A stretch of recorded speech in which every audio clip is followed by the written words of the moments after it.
Good evening, everybody. Welcome back. Good to see you again. This is the 8th and final official session of the closed class.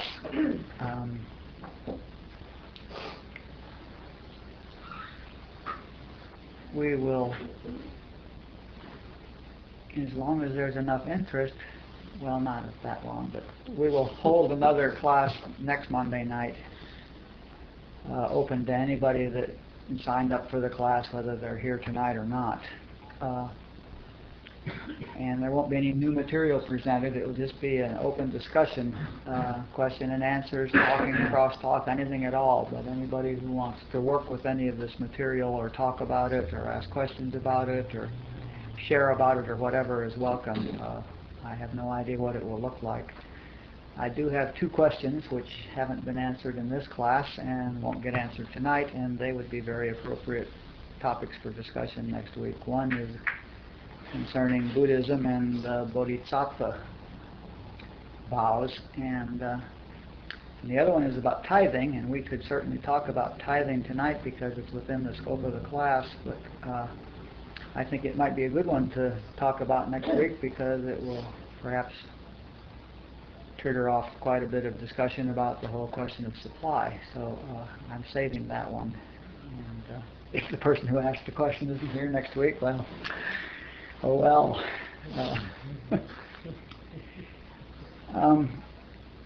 We've heard all the material we're going to hear in this class. Tonight we're just going to review. We gave a class here in 1996, 8 years ago now, called The Principles of the Infinite Way. And in preparation for that, I found the thing that Joel put out, which essentially listed 25 principles that he found that he talked about during his years at the Infinite Way. So there was a list of 25 Infinite Way principles. And we've since modified that, and some of them were redundant, and things changed, and then Barbara Mull came along, and so new stuff came in, and then Robert Adams was around, and new stuff came in, and for the purpose of this class, I've changed Joel's vocabulary a great deal, although everything that's been said in this class you can find in Joel tape somewhere, I'm sure, but I've changed the vocabulary a lot because Joel taught 50 years ago to Christian Science students, and the vocabulary and everything was strictly aimed at them. So in any event, I have this list of principles that came out of all that, and I have a whole stack of them here for you guys, so don't worry about notes. Everybody can have one and take them with you after the class. I think we've covered enough material in the 7 weeks that we've met that we can all have an understanding of each of these principles now. And what this is sort of a checklist that you might want to work with for, I don't know how long, a year or 2 even. Somewhere in the 7 weeks we talked about this, and the idea is still, as it was then, to understand it, not to believe it, but to understand it. But if you really want to grow in spiritual consciousness, then you need to hear it and hear it and hear it and understand it and go deeper and meditate on it and take it deeper and deeper. And it may be that you would want to take each one of these principles and spend a week or a month on it and work with it and practice it until it becomes part of your consciousness and is a working tool, and then move on to the next one. And if you do that, then and the meaning of all of these reveals it to yourself at a deep level rather than an intellectual level, then you will have moved very, very far.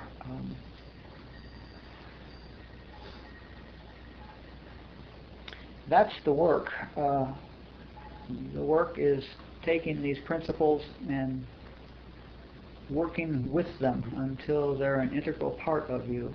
Joel Joel's Infinite Way was very much about healing. But he says the purpose is not to heal people, because you heal somebody, and they're sick again next week or next month, you're not doing anything healing people, except that you're practicing the healing principles. And every time you practice the healing principles and demonstrate them and prove them to yourself, you're raising your own consciousness. And it is through the practicing of the healing principles and the supply principles and all of these principles, it's through the practicing of them that you lift your own consciousness until eventually you arrive at the enlightened state. And when you've achieved, as a new guy I'm reading right now says, when you've achieved the enlightened state, then you can decide whether you want to heal them or not. Many mystics were not healers, and very few mystics were enlightened, and many enlightened people are not healers or interested in mysticism. So there's a lot of separation there. So in any event, let's look at these tonight and play with them a little bit. And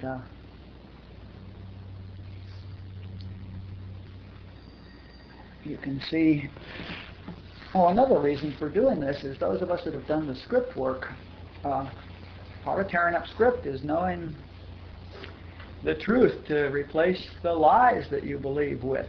And hopefully there are not very many lies that are underlying scripts that the truth that corresponds with it hasn't been introduced in this class. So hopefully that's there too. So you can also go through this work with your scripts and see if you can understand this at a sufficient depth that you can tell your kid and start tearing up those beliefs. Joel said the most important word in the Infinite Way is. And he used it in the sense that God is. And that's the great fact. God is. Or I've been saying what is, so that we don't get tied up with God because we have so many ideas of what God is. What is sounds like such a tautology, but God is doesn't say anymore, since we don't know what God means or the infinite is, but something is, and it's conscious. And this is the great fact. This is the overwhelming fact, and it is just the realization of that does all the work, if you can realize that at a full level rather than toying it with it in your mind. And that's exactly the same statement as the statement from ancient India in Advaita Vedanta, which is that all there is consciousness. Joel's statement that God is and the Rishi's statement that all there is consciousness are the identical statement, because consciousness and God are synonymous. What is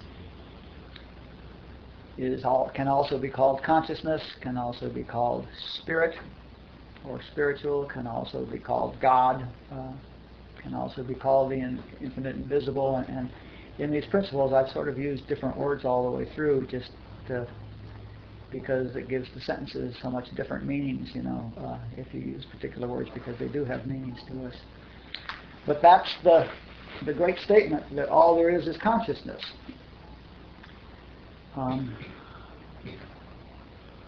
Consciousness is omnipotent, omniscient, omnipresent, and eternal. And first of all, if all there is consciousness, then clearly it's omnipresent. And if we're aware of the fact that what is consciousness, it's conscious of everything there is, which is to say itself. And it's omniscient. And it's omnipresent because, everything that is in consciousness, is in the consciousness. Nothing can be that isn't within consciousness, so the omnipresent has to follow. And the omnipotent is really, it sounded like such a nice word, and we used to love it, thinking that God has all power, but there's no power to be had. It's just expressed. It's just what is. And Power is not very useful unless there's something to use power at, over, or on. And it's eternal. We talked about that. Eternal is not in the sense of a very long time. Eternal is not from a very, very, very, very long time ago to infinitely far out in the future. Eternal has nothing to do with time. Eternal is outside of time. Eternal is now, the eternal now that is always here if I throw away Lee, and if I throw away any thinking, and if I throw away any recognition of what is appearing out here and go all the way back to just the awareness that makes saying any of this or being aware of this any possible, being aware of all of this possible. If I can go back to just being aware of the awareness, then that's eternal and now and unchanging and outside of time, and all this stuff is happening within it. So that sort of gives us a foundation for all those magic buzzwords that they've been throwing at us in all the organized religions and everywhere, but then not honoring within their own teachings. And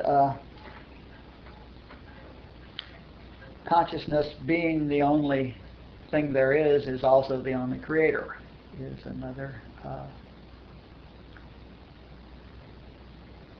observable thing about consciousness that becomes very useful when we're trying to make cases about healing and evil and stuff like that, to know that God is the only creator, or consciousness is the only creator, which is no different than saying what is all it is.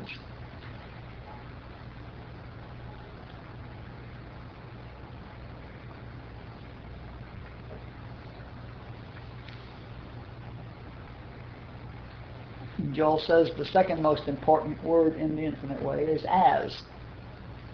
And it's as in the sense of God is expressing as individual consciousness. Or what is expressing itself as individual consciousness. Consciousness, or as Robert would call it, choiceless, effortless, pure awareness. Just pure awareness is just nothing and inconceivable, and until it has something to be conscious of, until there's something within consciousness, nothing's going on. So consciousness has expressed itself, otherwise there'd obviously be nothing here to be talking about it. In the Tao Te Ching, Lao Tzu says first there was one, pure awareness, then there were two, pure awareness, self-aware, and then there were three, mind has come in, and then there were the 10,000 things, which means, the billions of things, the minute mind got into it, bang, here's that. But this is all the expression of consciousness. Mind is in consciousness, and everything that there is the expression, is what is expressing itself as all of this. And the most important thing it's expressing itself as, from our viewpoint, is it's expressing itself as us, as individual consciousness. It's also expressing itself as the individual consciousness of granite, which we don't usually think of as being conscious, but granite is nothing but consciousness. It happens to not be a level of consciousness that is mobile or self-aware or anything, but since all there is consciousness, then what we see as granite is in fact consciousness. Robert talked about everything as images imposed on the fabric of consciousness, and I like that term. It's just the images are just superimposed on consciousness, much as the movie is superimposed upon the screen. The images on the movie screen are just colored lights flickering around, and we see stories and all sorts of stuff, and there's nothing going on here but ideas, concepts flickering around on the screen called consciousness that God is expressing as.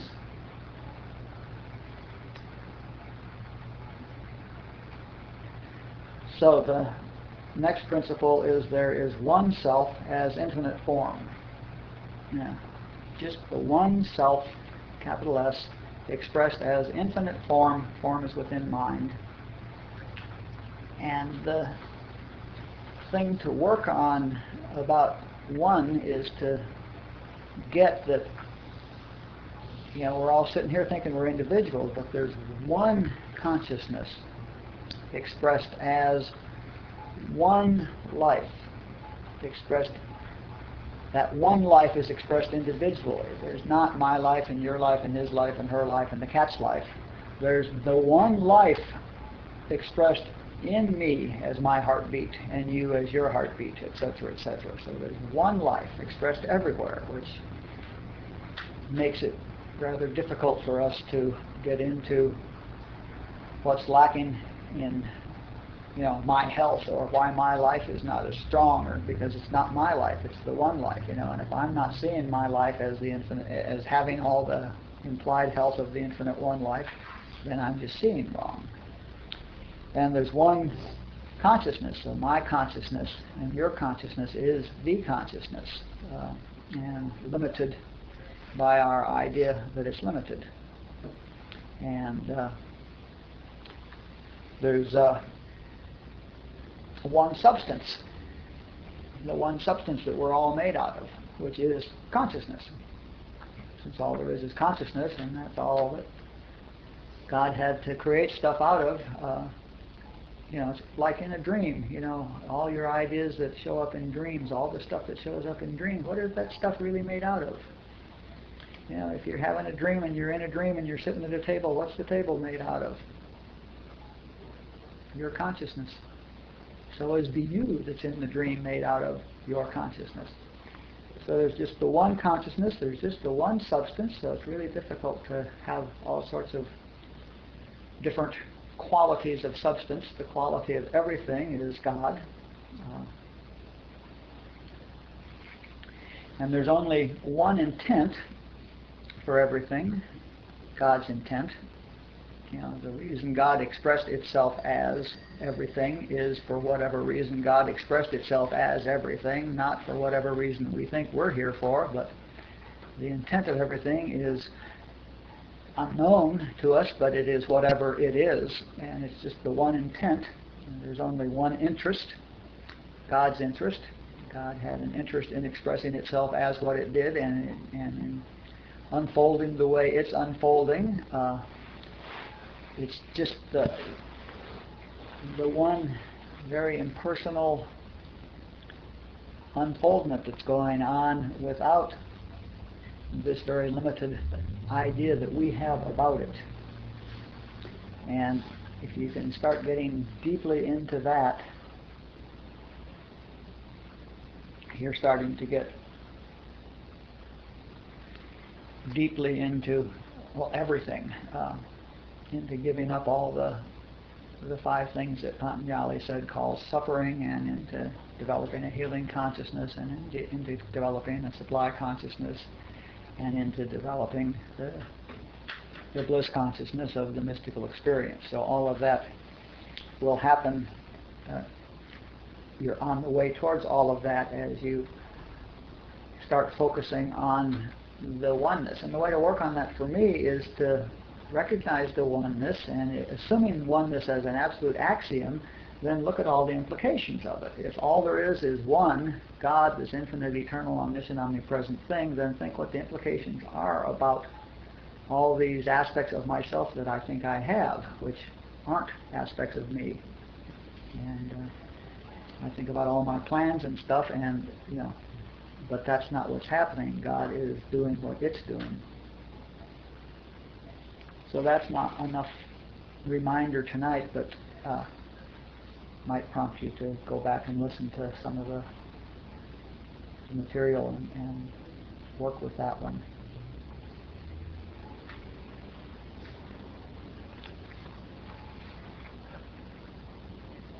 Okay. Okay, then another infinite waypoint, and one of our points. The nature of man and the universe is consciousness formed in mind. And by man and the universe, I'm talking about what we see. The nature of what we see is just consciousness formed in mind. You may recall that that's what mind is. Mind is the former of whatever is in consciousness. The consciousness is directing it.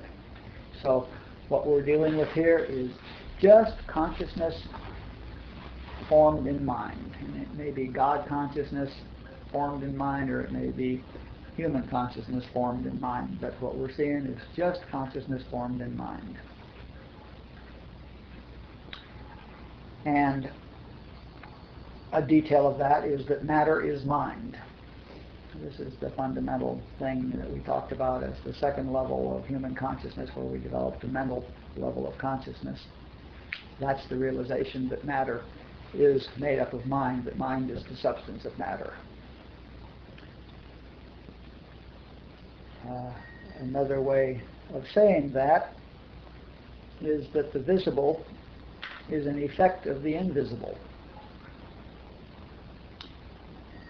Everything that's visible and touchable and hearable and tasteable and smellable is an effect of something invisible, something spiritual, something in consciousness.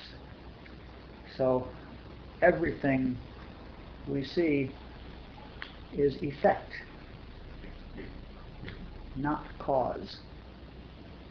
No causes out there. And that will turn your entire life experience over.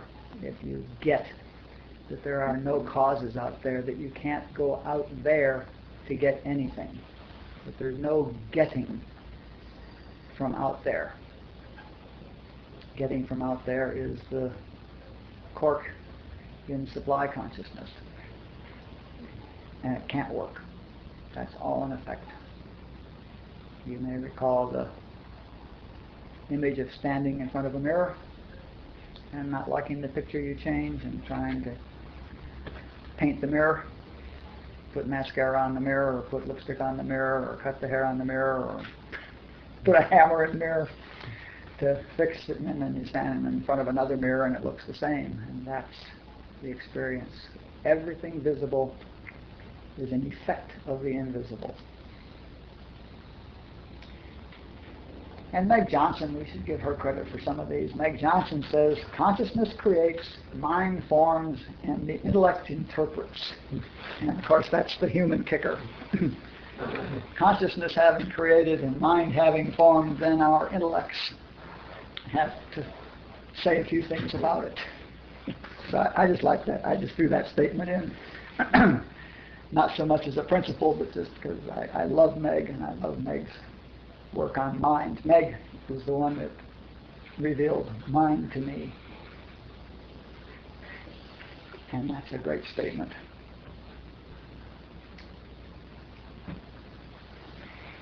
So remember, this is a spiritual universe, and only a spiritual universe. That's down here as a separate principle, but that's really back to saying all there is consciousness, or God is, or what is, or ising. This is a spiritual universe is the same statement. And the point of it down here is that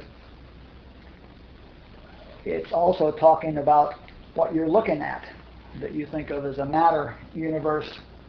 The point is that it's all a spiritual universe, that there is nothing but spirit,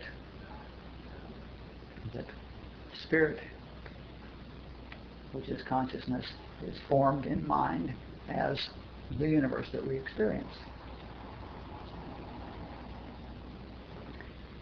And to start moving into man, the nature of man appears to be dual, which is to say spiritual and human. Our experience is a dual experience. And I love the expression that I've started using around here quite a bit, and I heard it in AA first, that we're a spiritual being having a human experience. And that is very accurately describes what our experience is. But we are spiritual beings. All there is consciousness. The human experience is that effect of consciousness formed in mind. So, but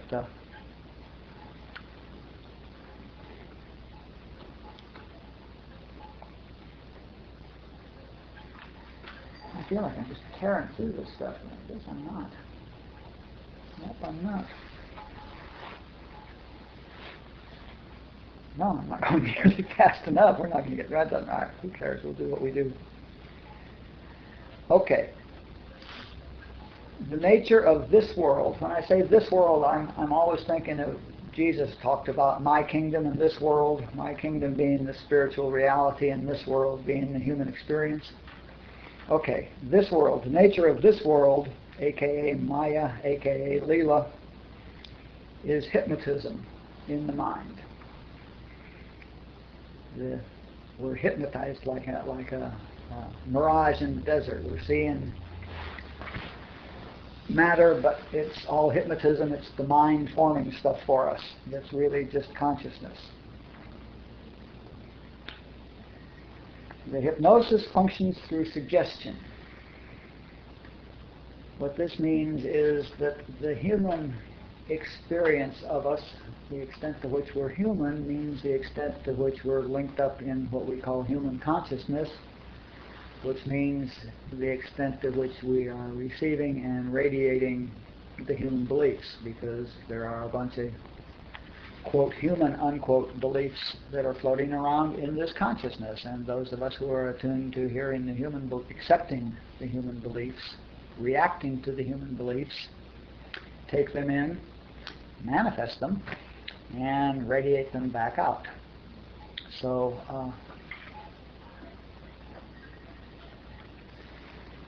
that's how hypnosis functions, is that it suggests to us these beliefs that human consciousness has. And it says, gee, don't you believe that you're going to catch flu this fall?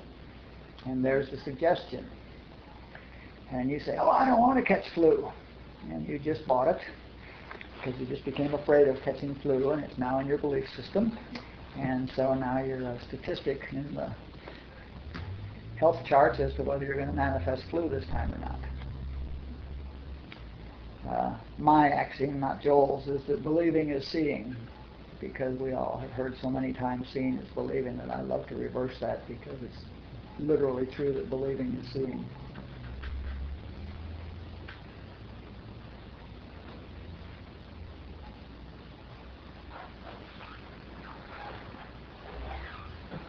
All right. Human consciousness is just the belief in more than one power. Human consciousness, Joel says the belief in two powers, but he means the belief in more than one power. You know, we believe in an infinite number of powers other than what is the human condition. And human consciousness, which is the belief in two powers, cannot know what is. What is the opposite of common sense. And human consciousness believes matter is real. It believes that the five senses are reporting reality to it. And the reality is, and in fact, that's the effect that's formed in mind. It's not the reality. And the reality is the unity of consciousness. The all there is consciousness. And human mind, human consciousness, can't conceive of that. So the fundamental problem is that human consciousness cannot possibly know what is. And the human being Lee cannot possibly realize God. You know, Joel, Rashneesh, Osho to most of you, but Rashneesh, when I was there, used to look at us and say, what makes you think you'll know when you're enlightened? And he'd just roar with laughter at us. And what he was saying is, as long as there's a you, you're not enlightened. You know, when you're enlightened, there will be no you there to know it, because the human has to be gone for there to be enlightenment, because it's this human is the one that's tied into that belief system, and it believes it's the body and the mind and all that. So So he used to say that to us and just titter at us. And then laugh and say, you think it's such a miracle that I stand up here enlightened. And I think it's so ridiculous that you stand there and think you aren't. So that's the dilemma, you see, is that we are starting at way the wrong end, and it's very difficult to shake any of those beliefs.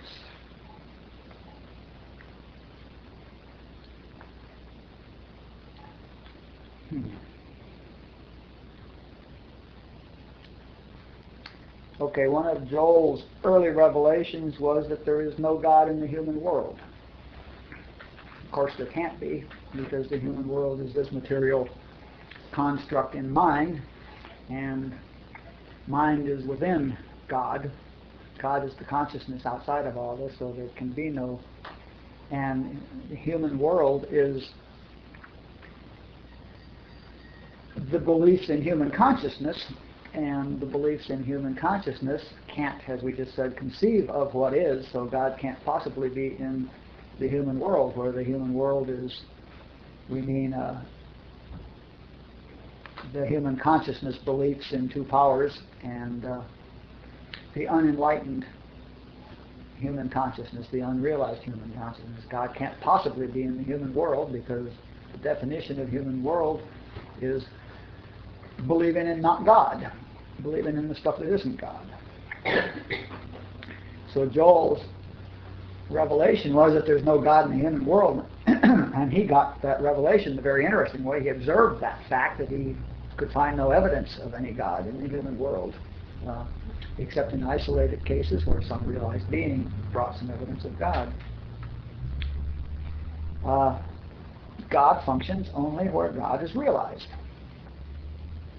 One enlightened person can change a city. One enlightened person, knowing the truth, can lift the... and changing the city means one enlightened person, knowing the truth, can have a high enough consciousness that's also elevated enough and strong enough that it can lift up those around it to where they can see that truth too. And the human consciousness belief outpicturing disappears, okay? So that's what it means that God is only effective where God is realized. It doesn't mean that God turns on and starts doing something where somebody realizes it. It's that in the presence of someone who is realized, we can all see what is. That's all it is. We're not talking about God starting to do something or stopping doing something or doing it when there's a realized person around or grace coming in that wasn't here before or anything like that. All we're talking about is that realization means seeing what is, and when we're in the presence of someone who is realized, we get lifted to the point where we can see what is too. And we stop seeing what isn't. We stop seeing what I talked about as what appears to be. We stop seeing what appears to be, and we start seeing what is. So that's the whole thing. There's no starting and stopping God. There's no changing anything. All we're doing is seeing what has always been, eternally been true, in the sense of eternally outside of time, including now. So that's a real, well, that's what it means that God functions only where God is realized. Actually, God is functioning everywhere, but it takes realization to recognize that. And Joe went on to say, there is no God as God, meaning a separate, independent God all by itself out there doing stuff. There is no God except in the illumined consciousness of an individual, which is to say that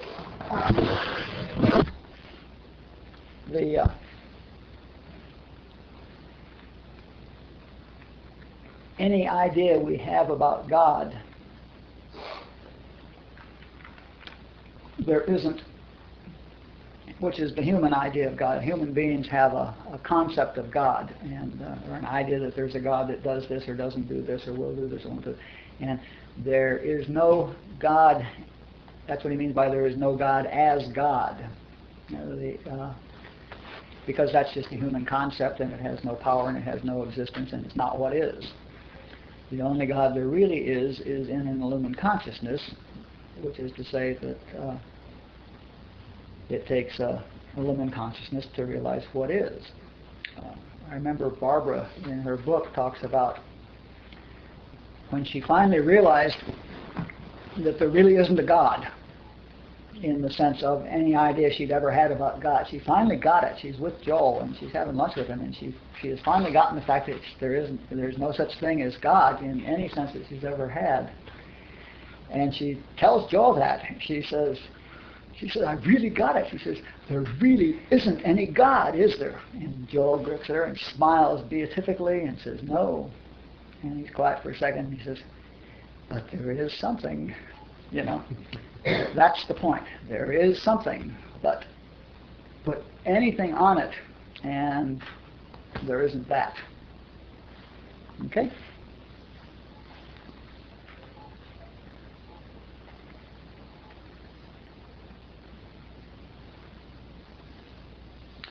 Okay, there are no powers in what is, and there's no good or evil.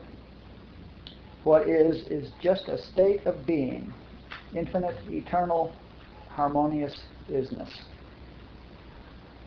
You see now what I mean when I say omnipotent really means no power at all? There's no power there because there's no power to do anything. It's all done. It's all done outside of time. There's nothing happening. There's nothing being overcome. It's already fulfilled. It's infinitely, perfectly, forever, eternally fulfilled. There's no power there. It's just a state of being. It's just a state of ising. All of it is here now. All of the grace is here now. All of everything is here now. It's done. It just needs to be realized. It just needs to be seen. Wow, how simple. What is cannot be used for that very reason. Joel says we open ourselves to be used by God, he said. I changed it here to we open ourselves to be used by what is. And that's even not quite right. We don't open ourselves to be used by what is. What we do is we realize that we are already what is, and that whatever function we're fulfilling is whatever function it is that what is expressed itself as us for. I think I said that right. Boy, there's an awful lot of that. The problem with this is that most of the words have 2 or 3 letters in them, you know, and you start stumbling over syllables thinking, But the problem is that it's not that we open ourselves to be used by what is. The problem, the correct statement is that what is expressing itself and doing what it is doing, and with absolute disregard to whether or not we think it's using us or not using us, or we're being used by it, or want to be used by it, or don't want to be. That's totally irrelevant, because the one who's thinking all that is just down here in the Leelaa and part of the dream and doesn't exist. So what is cannot be used, and it really doesn't use us, because there really isn't in us to be used. It just is expressing itself back to the state of being, back to this infinite, eternal, harmonious state of being. And what is fulfilled. Being outside of time and being anything it wants to be and expressing itself as whatever it wants to express itself as, it is fulfilled. And lack or error comes from a sense of separation from what is. There's a lot of stuff here. I didn't realize there was so much stuff here. All right. So it's already fulfilled, and needless to say, that's the core understanding to supply consciousness, isn't it? What is fulfilled. How's that for all you ever need to know about supply consciousness? If you could ever get that one statement, that what is eternally fulfilled, and all there is what is, don't your questions of lack of supply begin to dissolve? You know?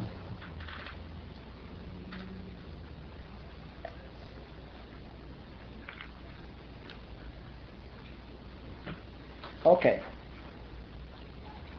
So error, evil, man's inhumanity to man, all that stuff is hypnosis. It's human belief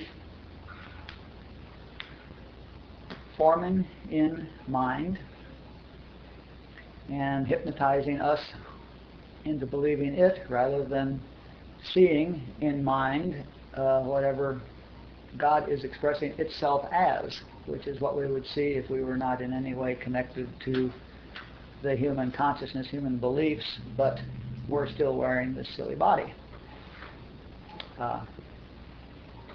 So error is hypnosis. So there is no evil. There really is no world mind or mortal mind or all those terms that we've used, or human consciousness. It's not a separate mind. It's not an independent mind. It's not an independent consciousness. There's only one consciousness. There's only one mind. So there is no world mind or mortal mind or human consciousness as an entity. There's only a universal belief in two powers, or in more than one power, a universal human belief. And Joe liked to say, and I sort of chuckle too, the devil has only the power we agree upon. And the devil, by the way, is human consciousness, is this belief in evil. That's what manifests as all the evil. And so the devil only has the power that we, humanity, agree upon.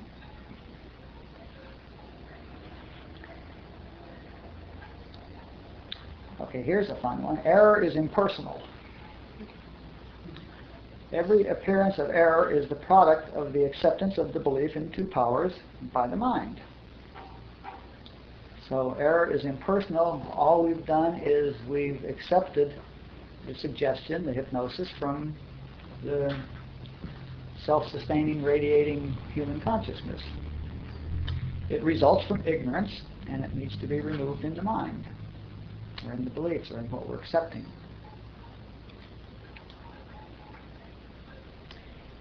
So this one is harder for us to deal with, especially those of us who think they're doing it. There is no such thing as personal evil. Evil for which you are responsible. There is no such thing as anyone being responsible for any of the sins, evils, lack, etc. that come into their experience. It's the result of ignorance.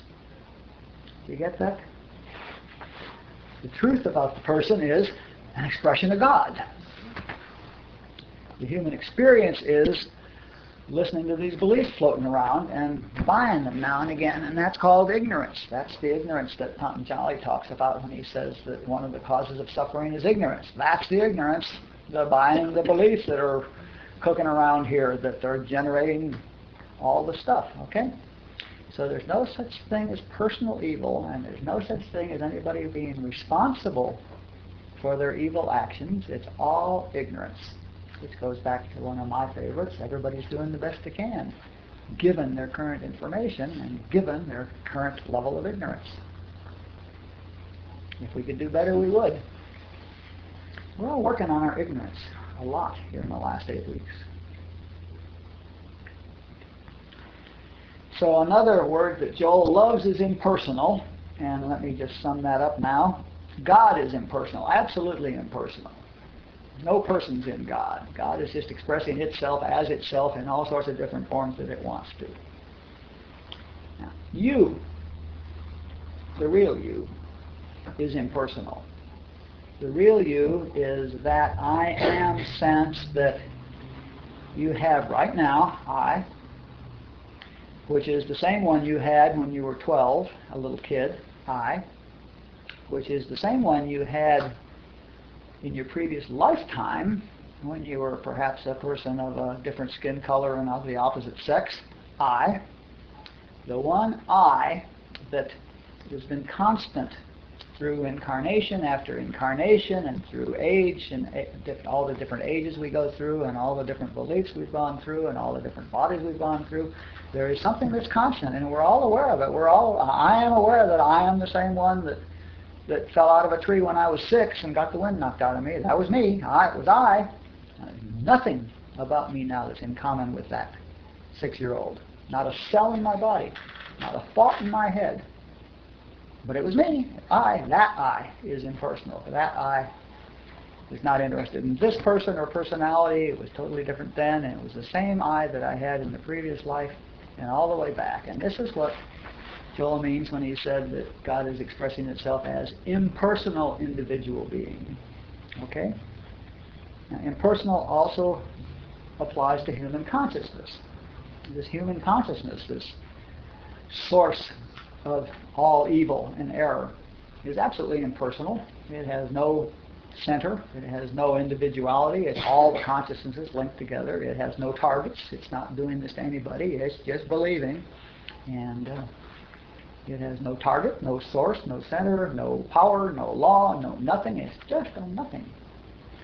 Very effective nothing in the Maya, in the Leelaa. And of course, error is also impersonal, as I just pointed out in that statement. What a picture.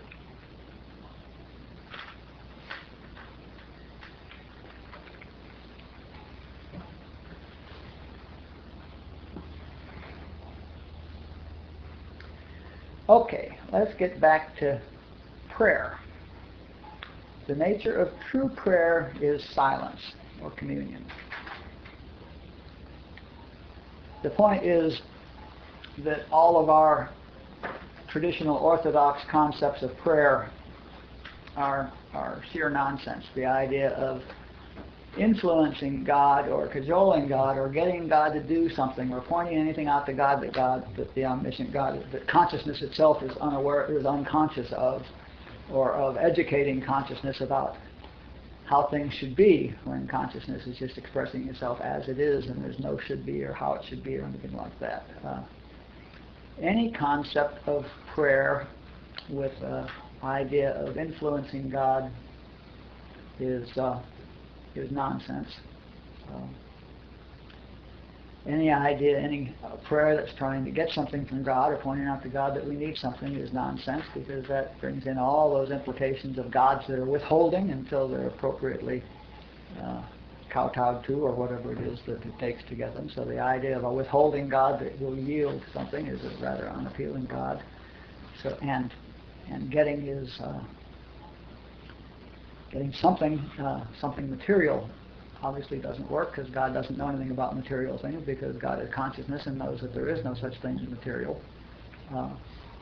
So the only meaningful prayer is to get quiet and get into communication and into communion, and the result of that is the realization of what is. And the realization of what is, of course, answers all your prayers, because now you're realizing this eternal, harmonious, fulfilled being that you are. And that starts out picturing, because mind keeps on functioning the way mind functions. You give it what you give it, and it puts out what you're giving it, just like a mirror. So that's also clearly the most practical and effective form of prayer you could conceive of, is to get quiet and recognize what is. And again, I say, that what is always is. The only thing we're lacking is knowing what is seeing it that close. No further than that. Stop. There it is. Okay. So you're in communion now. The principle of supply is conscious realization of oneness with what is. Okay? The principle of healing is conscious realization of oneness with what is.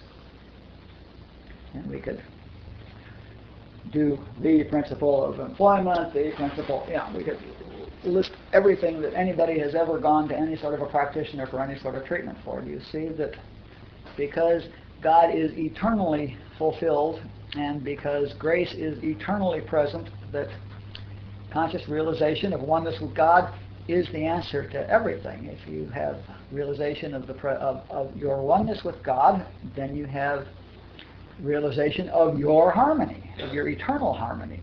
And suddenly you're immortal, and suddenly you can't possibly have any ailments or diseases or sicknesses or anything like that, because that's not what harmony means, and suddenly it's a very different experience. This is the hypnosis. This is the mirage. This is the Leelaa.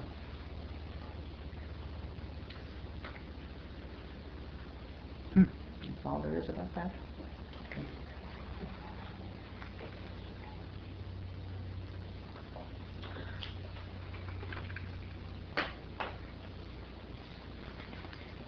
An illumined consciousness does not love, hate, fear, or desire any form, because it knows it's just a form. It has nothing to overcome, so it doesn't seek power, because it sees form for form. It realizes that the image in the mirror is in the mirror. It's just an image. It has nothing to do with it. So it does not love, hate, fear, or desire any form. It has nothing to overcome, and it is egoless. And then I ask you to remember the 5 Patanjali causes of suffering, which are ego, ignorance, attraction, aversion, and the fear of death. So you can see that working towards illumination is clearly working directly at the 5 points of suffering. Obviously, what we're doing in this class very much is working on our ignorance, working on becoming more egoless, and working on seeing the futility of attraction and aversion, and learning to laugh at death, which is not existent. So obviously this is a very direct class on suffering. We could call this a class in non-suffering.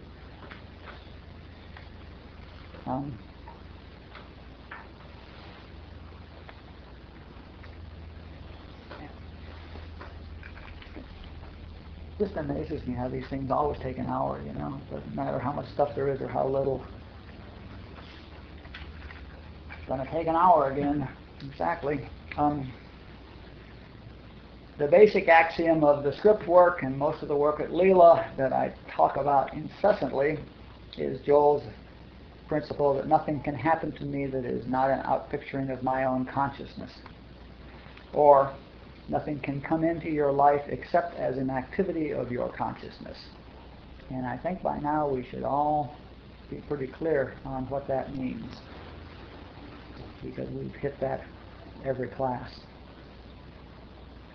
I like that. I like the statement of it that nothing can come into your life except as an activity of your consciousness.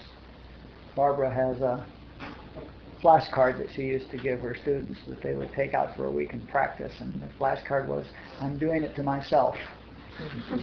And the game is that whenever you're confronted with a situation you don't like, you go into your consciousness and see what belief you have that is bringing this to you, okay? Because I am doing it to myself, okay?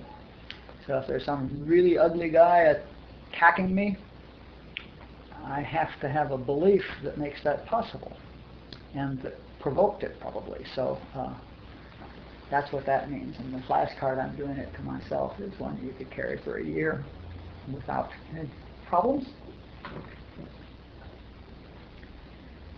Now, Robert Adams had 4 principles of self-realization, and his first principle is everything is an emanation of the mind. Now, that doesn't sound surprising at all. It sounds very much like the Joel principle I just read, and it sounds very much like God creates and mind forms and the intellect interprets, and so it's interesting to know that an enlightened master, Ayani, absolutely agrees with all this stuff. He says that's the case. And then he had 3 more principles. His second principle is you were never born, you will never die, and you do not exist now. He's talking about the fact that this whole human experience in Leelaa has exactly the reality of your dream last night. And the you in your dream last night was never born, never died, and did not exist even during the dream. It was just ripples of neurons firing in your consciousness or whatever. And it had no reality in the sense of being material, although it seemed like it in the dream, and it had no reality in the sense of time, because the 2 or 3 hours in the dream took a second or 2 in the rapid firing in the brain. So that's what that one corresponds to. And his third principle is nothing has an ego. Nothing is a cause. And how does that sound like? Does that sound like it's all effect? Nothing has an ego. All of you, all of me, all the animals out there, all the people out there, nothing has an ego. And nothing is a cause. Because it's all effect. The invisible is the cause, the visible is the effect. That's what he's saying. So Yanni's in infinite way students agree. And the fourth principle really wasn't the principle. He stated it as, to find out what self-realization is, we need to find out what it is not. And what he's saying there is that, and self-realization, of course, means exactly the same thing as elimination. What he's saying there is that it's ineffable, it's indescribable what it is, that you can't ever find out what it is, discover what it is, talk about what it is. What you do is you eliminate what it isn't. And, well, if you get rid of everything it isn't, there it is. Here it is. There's a practice in India called neti, not this, and it doesn't really mean you need to pick up this piece of cheese and this piece of cheese and this piece of cheese and say not this, not this, not this, but you can really get more generic than that. But the point is that one by one you need to eliminate all your concepts about what is. And self, when he's talking about realizing what self-realization means, self-realization is self with a capital S, of course, although it isn't there, I noticed, but is realizing the self, which means realizing what is, which means recognizing what is, and which means realizing consciousness, okay? So what he's saying is that you need to, the work is to recognize all the things, give up all the things that it isn't, the beliefs in two powers and the beliefs in matter and the beliefs in yada yada yada, and I'm probably talking to all the emptying out stuff that we talked about in the first class, as well as the 10,000 things that we didn't put on that list that need to be emptied out. But he's concurring that self-realization means becoming aware of what is, and that's all it is. That's the amazing simple truth, that all it is becoming aware of the one, I can't say thing, the one nothing that is, the one no thing that is. And that's the end of the 37 that I have here, and I will pass those out because you guys probably would like to play, some of you would like to play with those and go back. They really are worth hearing and hearing and hearing, because getting it up here is a good start, maybe, but getting it, grokking it, is what you read that book, huh? Grokking it is what you got to do. That's the. Those who don't know, go back behind one stranger in a strange land. Grokking it is what you got to get. That's getting it is what that means. As distinct from understanding it or figuring it out, or getting it is what we got to do. And, so let's get quiet for a minute.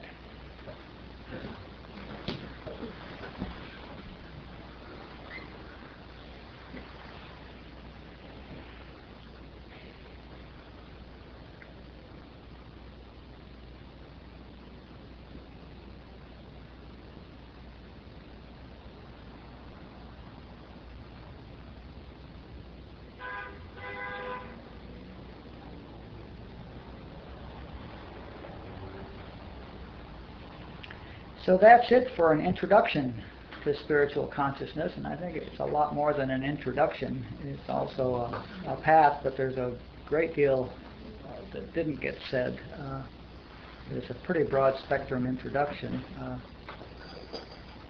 I really want to thank you all, because I was having lunch with Chuck the other day, and I said, well, the class worked. And he says, what do you mean? And I said, I got it. You know, and you know, the class is always much more for the teacher than for the students. And, you know, the secret is that the teacher teaches what the teacher needs to learn, right? Always. So if you need to learn something, teach it. And, you know, it's just amazing. I've been in this class for 10 months, and it is just amazing how much deeper I've gone in all of this. So you can all do the same. Now, all of these classes are available on CDs, but for reinforcement of this stuff or hearing it from different angles or stuff, there have been 2 series of talks here in 2001 and in 2003. There were Tuesday night talks that we did that relate to this stuff a lot. And those are all available on CD as well, but I've put them on the website, and they're all available there to listen to on the website. Every one of all of those classes. There's like 30 hours of classes that deal from Maya to mysticism and deal with, there's a whole class on Leelaa and a whole class on Maya and a whole class on the movie and a whole class on dreams and then what, 8 classes or 10 classes on living between 2 worlds, you know, with your head in my kingdom and your feet in this world, you know, the head in the clouds and the feet in the mud. So there's like 10 classes on that. There's a bunch of stuff there which is all relevant to this. It was a year ago's consciousness and a 3-year-ago consciousness, so it's not this class, but it certainly talks at much greater length about a bunch of this stuff. Also, there's just absolutely nothing here that isn't absolutely consistent with and inspired by Joel Goldsmith. So Joel did a series of 59 tapes that are just wonderful, and there's some 57 tapes that were just wonderful, and all the 1960 work is good fundamental infinite way stuff. So use the tapes to follow that. Read, those of you who are new to this might want to look at Living the Infinite Way, Practicing the Presence, The Art of Meditation, The Art of Spiritual Healing, and from there see where you, The World is New is another one, but from there see where you're led. But all of that stuff is good.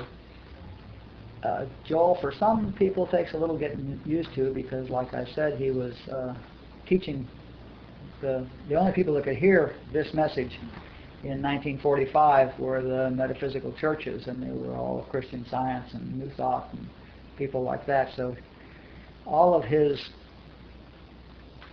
references are very Christian, and Father-Son type stuff, Holy Ghosts. And he uses the word sin a lot, although if you listen to him enough, you understand that by that he means he understands that the word sin is the translation of the word to miss the mark.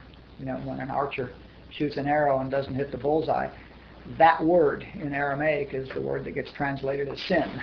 So he means making a mistake. Joel was also perfectly aware that Buddha was an enlightened master and that Lao Tzu was an enlightened master, and Shankara, and he named several, so he was not at all locked into Jesus, although he refers to Jesus as the master. And he uses a lot of quotations out of the Bible. And he used to really irritate me because he quoted the Bible as if it was an authority, and it certainly is not my authority. You know, I don't consider the New Testament or the Old Testament or Paul to be, or any of those the disciples to be an authority. But Joel is not using them as an authority because the church says they're an authority. Joel is using them as an authority because he's had what those sentences mean revealed to him. So he's got it. He grokked them. And then he quotes them as an authority because they're reassuring to these Christian Science students who have been pounding the New Testament for a while. So they're very reassuring to them to use these things. But he's not quoting any statement out of the New Testament that he doesn't know is truth. It's not on authority. So keep that in mind. If you know, some of us have had a bit too much Catholicism to read stuff that sounds Christian, and others of us are very comfortable with Catholicism and are very comfortable there. So understand where Joel's coming from and take that in mind, and it may be more comfortable for you to read him. Robert's all the way off the scale at the other end. Robert just, it never occurred to Robert that there was a Robert. Since he was 14, he knew that there was no Robert. So Robert's talking from entirely the other end. But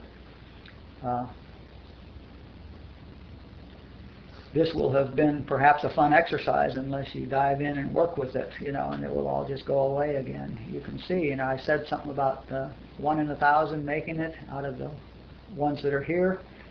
These are you already being the 1 in 1,000 out of the people. Out of 1,000 people, 1 seeks. Out of 1,000 seekers, 1 finds. And you see, already, we're down to about half here already. So you've already survived half that crowd. So your chances are improving a lot. But you see, it's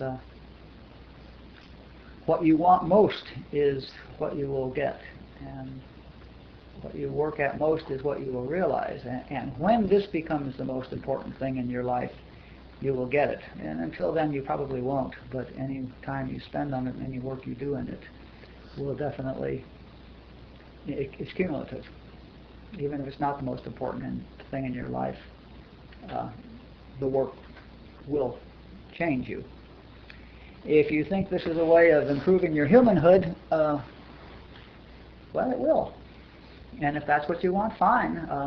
But having lifted yourself up and improved your humanhood, if you don't stay in it, then you will lose that, and the other side of every one of those coins will show up. You can't maintain it without continuing to do the work. But it will improve your humanhood. But I hope that you all find the unquenchable thirst that I found 28 years ago. Because then this comes first, and then things start to happen. 28 years or so.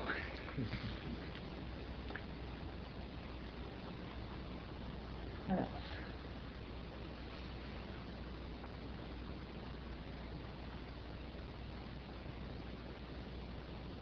Okay, thanks for coming. I love you all.